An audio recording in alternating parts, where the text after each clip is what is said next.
Vamos falar de Brasília, vamos falar do Congresso Nacional, vamos falar das ações parlamentares do deputado Vitor Lippe na cidade de Sorocaba e em toda a nossa região metropolitana. Ele já está na linha, o pessoal só pediu para ele centralizar um pouquinho aí, que ele já vai conversar com a gente, já vamos abrir a câmera e ele consegue já ao vivo no ar fazer esse ajuste, porque os detalhes são mínimos.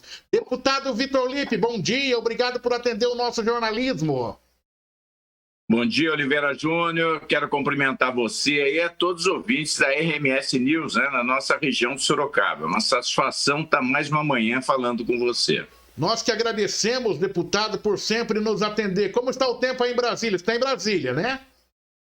O tempo está nublado, mas a temperatura diminuiu. Semana passada nós estávamos aqui com temperaturas acima de 30 graus, então estamos com uma temperatura um pouco mais amena, mas certamente no Congresso não muito, né, Oliveira Júnior? Ah, com certeza absoluta. Deputado, o Congresso deve voltar, o senhor já está em Brasília, mas as sessões presenciais ainda não iniciaram. É isso? Deve iniciar depois do dia 18? É isso, Oliveira Júnior. Nós ainda não temos certeza absoluta disso, porque ainda nós temos alguns parlamentares que estão contaminados com o coronavírus. E para quem conhece, como você conhece o plenário aqui da Câmara, nós temos um plenário Ulisses Guimarães, que é o maior, onde acontece as votações. Nós temos 513 deputados. Nós temos mais uma parte da assessoria, tanto da Câmara quanto dos deputados. É comum ter mais de 600, às vezes 700 pessoas no plenário. É um local fechado, não tem janelas. Então, é um local de bastante risco de contaminação. Portanto, uma parte dos deputados entende que ainda seria imprudente a retomada das sessões, até porque as sessões já vêm acontecendo há 1 ano e 4 meses, quase, virtualmente, como vocês todos acompanham. Portanto, está havendo um funcionamento normal do Parlamento brasileiro. As comissões também, que se reúnem sempre às quartas-feiras, também estão funcionando através da internet.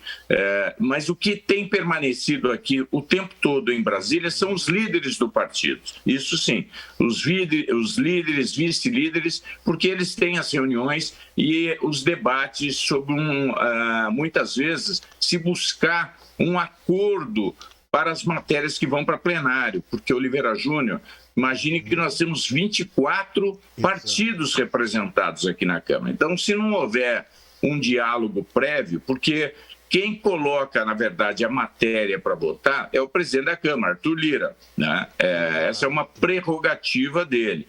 E ele procura sempre que haja um entendimento, um diálogo, uma busca de um possível consenso para que a matéria vá para o plenário, porque senão a confusão é bastante grande, como vocês muitas vezes assistem às sessões. Aqueles partidos que se veem contrariados, eles acabam usando uma série de vamos dizer, de formas de tentar bloquear o andamento das sessões. Portanto, os acordos prévios ajudam, facilitam e agilizam a aprovação das matérias, né?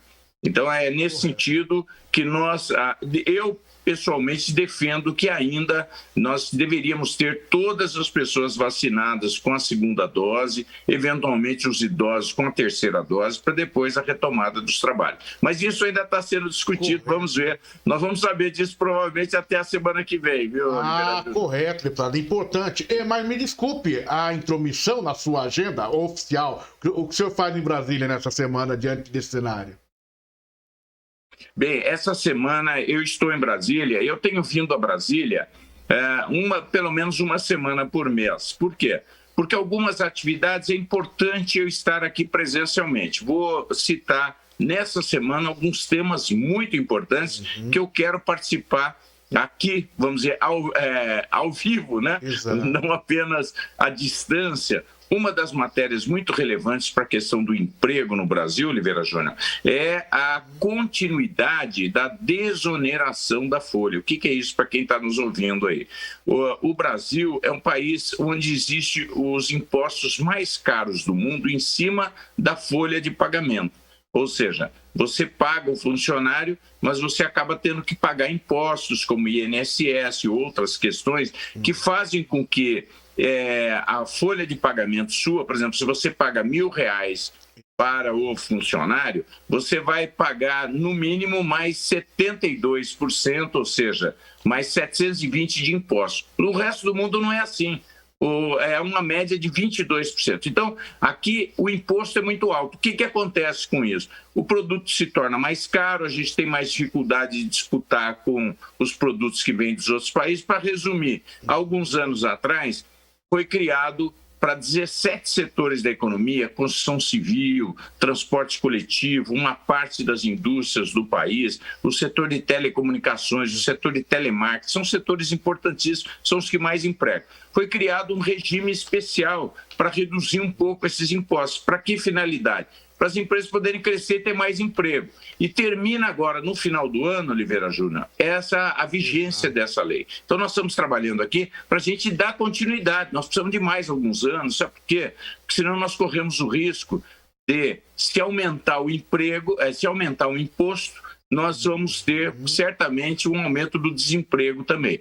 Quanto mais imposto, menos emprego para a população. Então, eu quero aqui discutir bastante isso. Nós precisamos garantir.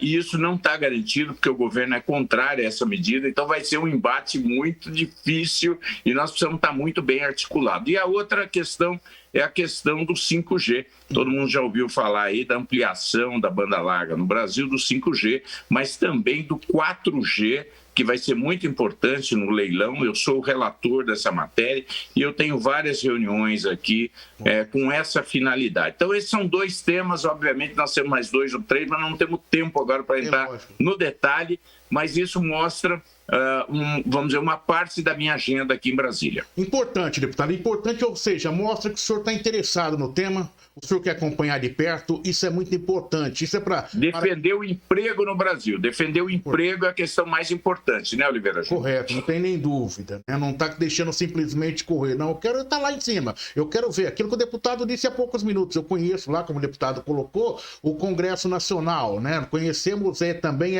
o local ali onde é realizado o plenário Ulisses Guimarães. É apertado, é um negócio para 700 pessoas, tem deputado que fica em pé, né? Quando a reunião do Congresso Nacional, por exemplo, talvez seja mais prudente realmente adiar esse retorno. Deputado, só coloque para a gente rapidamente, que eu quero entrar nos seus temas aqui, locais, mas coloque para a gente rapidamente como que o senhor viu a aprovação pelo Senado da nova lei de improbidade administrativa. Oliveira Júnior, eu acho que as pessoas fizeram um mau juízo da nossa legislação, da mudança da legislação. Como você sabe, nós conhecemos muito bem os efeitos da lei de responsabilidade administrativa.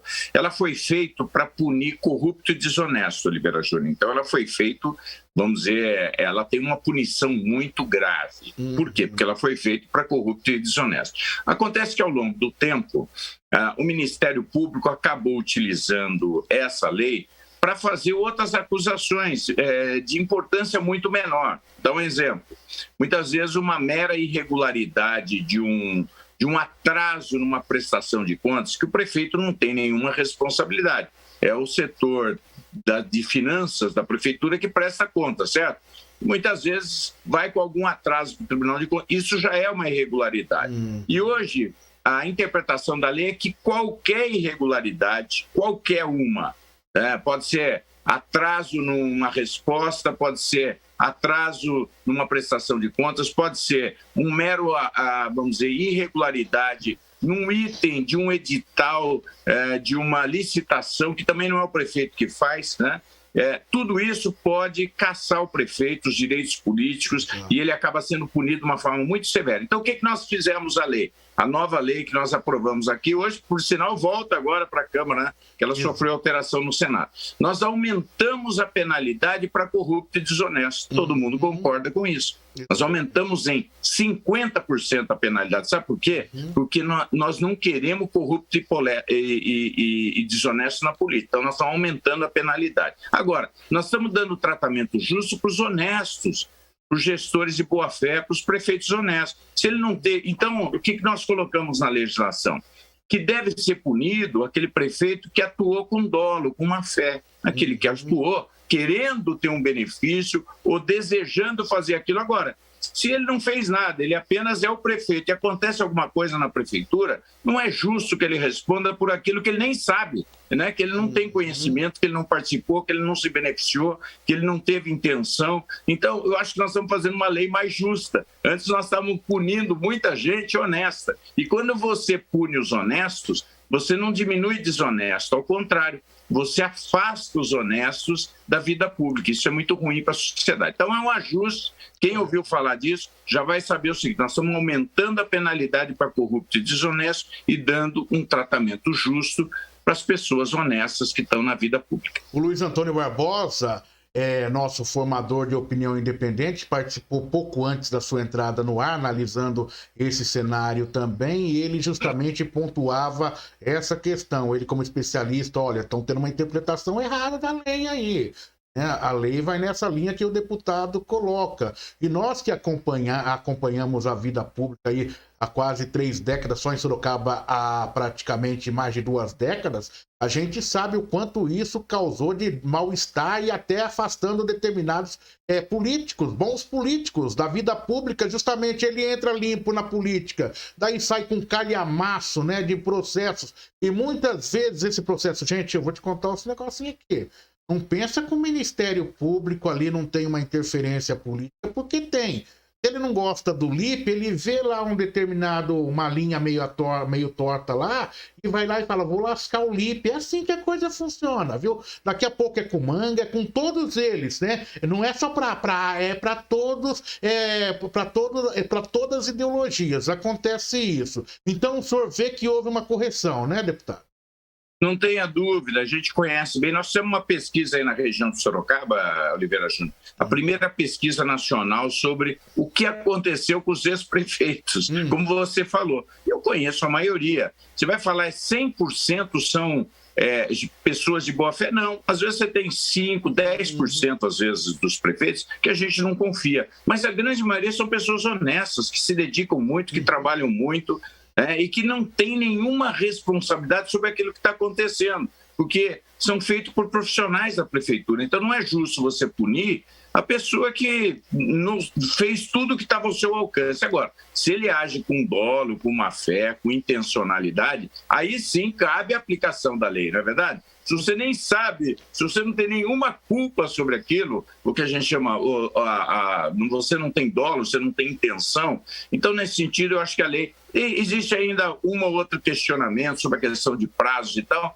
que a gente pode ainda mexer, Exato. Mas eu acho que o mais importante nós estamos fazendo. Se você ter uma ideia, 80% dos ex-prefeitos da nossa região, Oliveira Júnior, foram acusados pelo Ministério Público. São acusações graves que demoram muitas vezes o julgamento de décadas, 10, 20 anos. Você tem que pagar advogado, você tem, sabe? Você fica num estresse muito grande, você fica muitas vezes com o entendimento da população que você é desonesto e depois chega lá na frente vê que você não teve culpa nenhuma, quer dizer, mas aí o prejuízo já está feito.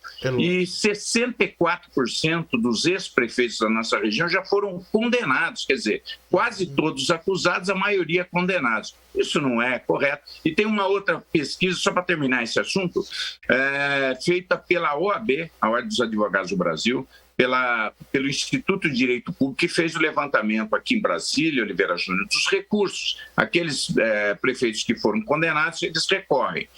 Fez uma pesquisa e mostrou que só 10% desses condenados eram referentes a enriquecimento ilícito, desonestidade, corrupção. Então é o seguinte, por causa de poucos corruptos, todos estão apoiando. Isso não é correto. Nós estamos ajustando a lei para punir realmente os ainda mais de uma forma mais intensa os corruptos e desonestos. Aliás, teve um diretor do SAI Sorocaba, uma determinada vez eu acabei de fazer uma matéria, daqui a pouco, quando eu não conhecia ele, e de repente eu estou na porta da rádio no final do programa, encosta um carro, ele sai...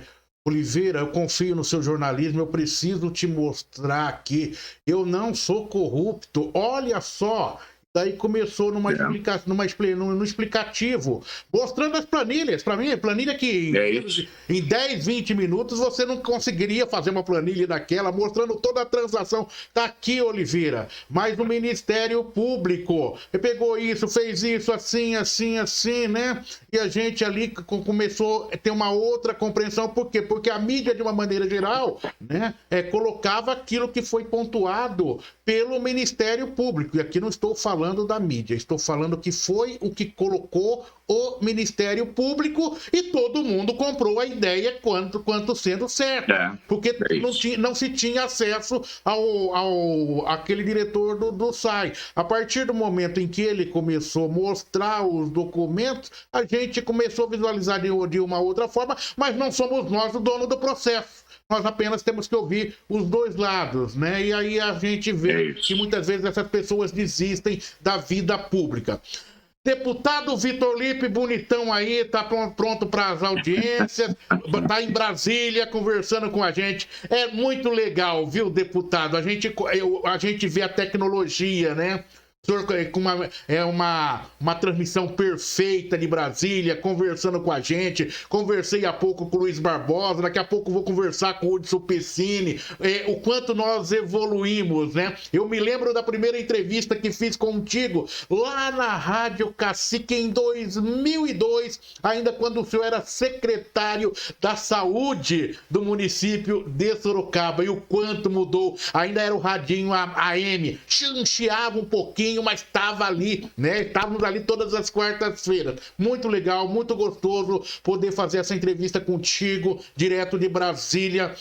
Deputado, vou pontuar algumas questões do seu mandato. Eu tenho várias pontuações aqui. Para a gente poder correr todos esses assuntos e destacar, queria que o senhor também me desse uma brevidade, e o senhor sabe disso, porque eu quero destacar o teu trabalho e a sua atenção com a gente. Ampliação dos leitos hospitalares na região. O que o senhor pode falar de ações nesse sentido? Oliveira Júnior, nós tivemos na última quinta-feira, nós tivemos em São Paulo, e foi muito boa a reunião com o governador João Dória, vice-governador Rodrigo Garcia, também o secretário da Saúde, Jean Goldstein, e 330 santas casas do estado de São Paulo foram beneficiadas, inclusive a nossa, né, de Sorocaba, do Padre Flávio.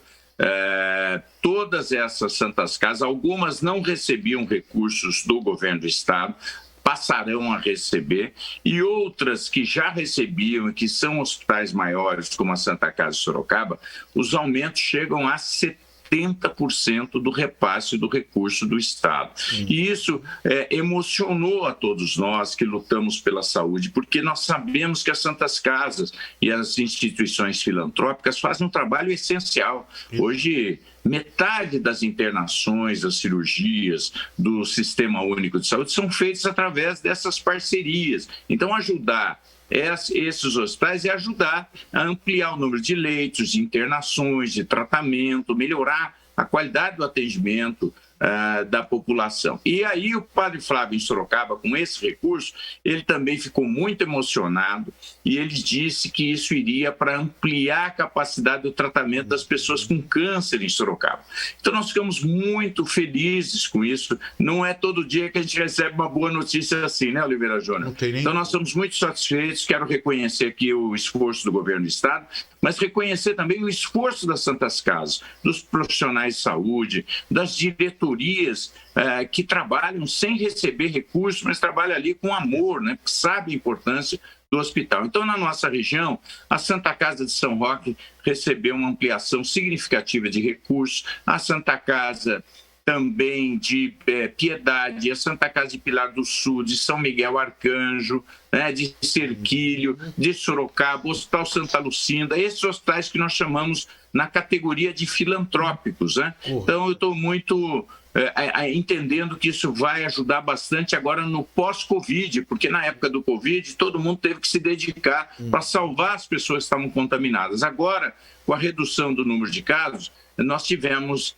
de Covid, é possível agora redirecionar isso para retomar cirurgias que ficaram atrasadas, né, Oliveira Júnior? Então, vai ser um momento muito importante do governo do estado, junto com os nossos hospitais, recuperarem o tempo aí que nós ficamos em função do Covid, nem podia ser diferente, porque a pandemia foi, vamos dizer assim, muito maior do que nós esperávamos no primeiro momento, né, Oliveira? Então, essa é a boa notícia. Quero deixar meu abraço a todos os profissionais de saúde. Em nome do Padre Flávio aí de Sorocaba, desejar o meu abraço e o meu agradecimento a todos os diretores de hospitais filantrópicos aí de Sorocaba e região. Enfim, um trabalho bom. Agora nós vamos lutar para os hospitais municipais, né?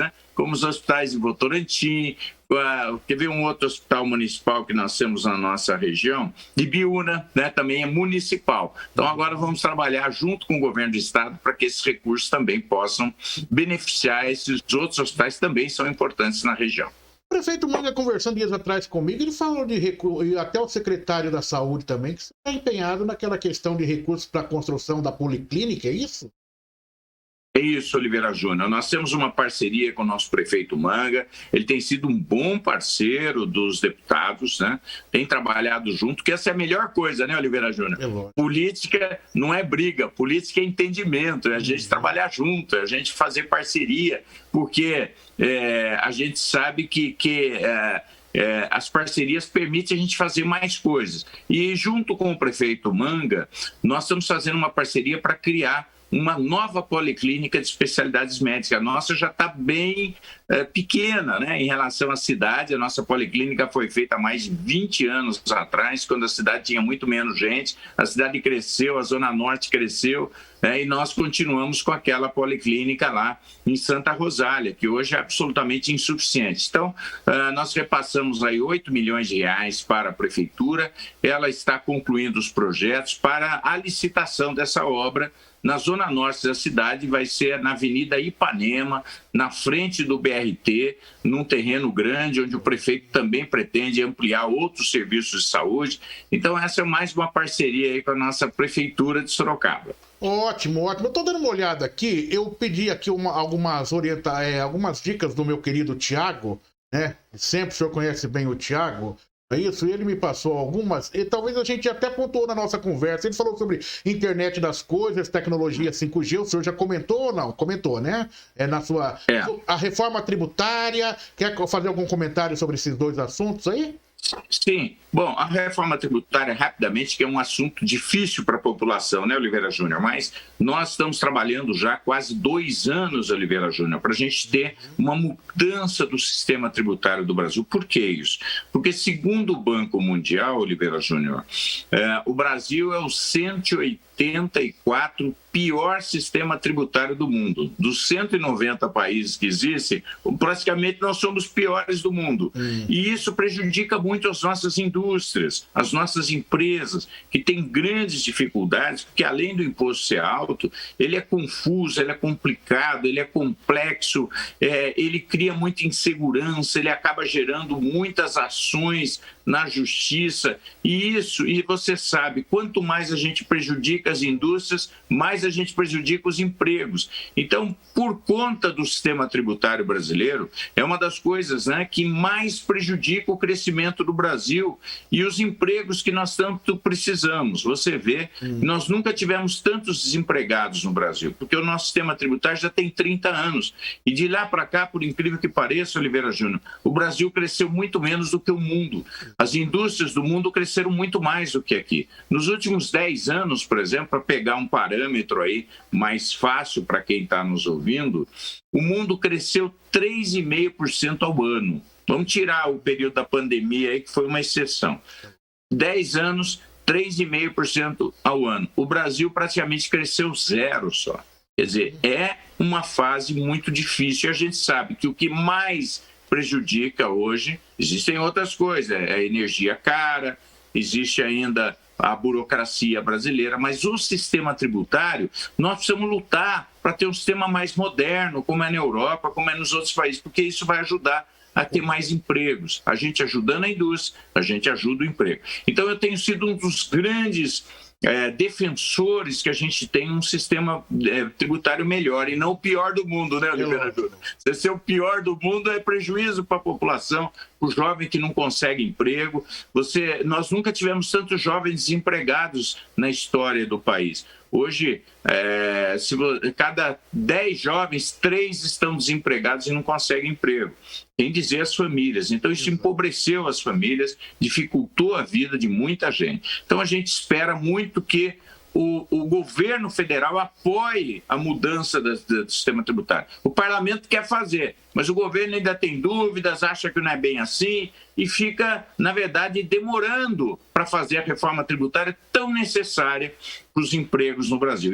E essa é uma das lutas que eu estou aqui sempre lutando e a gente podem contar comigo. Eu sei, a minha equipe fala assim, olha, eu sei que as pessoas não entendem muito disso, mas se as pessoas entenderem que isso é para aumentar os empregos, é importante que a população saiba. É uma luta do nosso dia aqui em Brasília para aumentar, para diminuir o desemprego no Brasil, que é uma das coisas mais difíceis que existe numa família, né, Oliveira Júnior? É a doença e o desemprego, né? Não tem nem dúvida. A gente precisa melhorar os hospitais e, ao mesmo tempo, diminuir o desemprego para dar uma condição melhor de vida para a população. Deputado, para não prejudicar essa entrevista que está tão maravilhosa, mas que eu percebo que já começa a aumentar o fluxo na internet aí e já começa a querer picotar, eu vou fazer a última pergunta para o senhor, para a gente poder essa qualidade total aí. Emendas no orçamento 2022, suas emendas poderão beneficiar aí, indicar mais de 16 milhões de reais, 42 cidades estão sendo atendidas. Queria que o senhor falasse dentro desse contexto para a gente finalizar. Oliveira Júnior, eu tenho direito, como representante de Sorocaba e região do estado de São Paulo, a 16 milhões de indicação de emenda, ou seja, eu devo dizer ao governo aonde esses recursos devem ser utilizados na nossa região. E, lógico, como você acabou de falar, nós trabalhamos com 42 cidades. Então, são as cidades maiores, como Sorocaba, Votorantim, né? Itu, mas também tem cidades muito pequenas, como Itaoca, Barra do Chapéu, Itapirapuã Paulista, ali na região do Alto Vale, ali próximo do Sudoeste Paulista, região ali de Itararé, Capão Bonito, Itapeva. Então, além da região metropolitana, nós também representamos essa região. E a nossa preocupação número 1, ajudar os hospitais. Como eu falei, nós precisamos ajudar as pessoas que estão enfermas, a melhorar a qualidade dos nossos hospitais, repassando mais recursos. Então, a maior parte dos recursos vai para o hospital. Eu quero ser um deputado da saúde. Você sabe, eu sou médico, fui secretário da saúde de Sorocaba, sei a importância que os hospitais têm para as regiões, para as famílias, né? Então, grande parte disso, e alguns outros programas são para levar água, muitas vezes, em algumas comunidades, para ampliar, por exemplo, a capacidade de atendimento das áreas sociais. Muitas vezes é um veículo para a guarda municipal, que muitas vezes está, vamos dizer, numa cidade menor, sem nenhuma condição. Então, essa é uma parte do nosso trabalho parlamentar, além de agendar aqui em Brasília, com os prefeitos, em São Paulo, lutar também, junto com os programas estaduais, também repassar esses recursos, além de melhorar a legislação brasileira, né, Oliveira Júnior? Então, por isso que a gente não para um minuto, né? Então, a vida dos parlamentares, dos deputados, é bastante corrida, porque a gente tem muitas cidades para trabalhar, muitos assuntos, mas é algo que a gente, ao longo do tempo, foi se preparando para fazer isso da melhor forma possível, não é isso, Oliveira Júnior? Deputado, foi um prazer imenso recebê-lo aqui. Obrigado por atender o nosso convite, abrir espaço na sua agenda aí em Brasília, conversando com a gente direto aqui no Repórter RMS News. Muito obrigado, um bom dia, Repórter RMS News, sempre à disposição, deputado.